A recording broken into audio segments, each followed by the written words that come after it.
Continuing on with the First-Time Homebuyer's Guide, I am your host, Tom Summers of Coldwell Banker. Short sales and foreclosures, very confusing, but I'm going to try and give you some insight to help you better understand what they are and how you can navigate through them and whether you want to deal with them or not. You can buy homes in several different ways. The first one would be with a traditional seller. They list the house on the MLS, we go and look at it, you like the house, we write an offer, negotiate, you buy the home is yours. Foreclosures, which also can be HUD homes, bank-owned homes, lender-owned. There's a bunch of different terms. They all pretty much mean the same thing.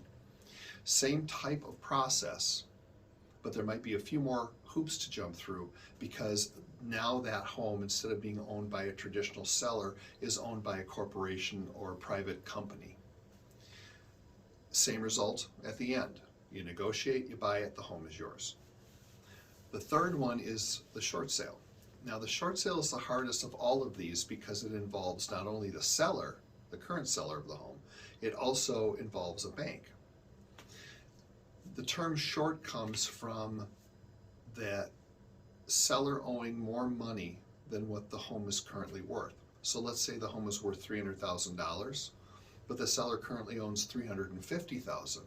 And you think to yourself, well, how is that possible? Believe me, it's possible because they can take out a second mortgage, a third mortgage, they can pay off credit card debts, maybe they're dealing with medical, whatever it might be. But they put themselves in the position where they're headed towards foreclosure because they haven't been making their payments.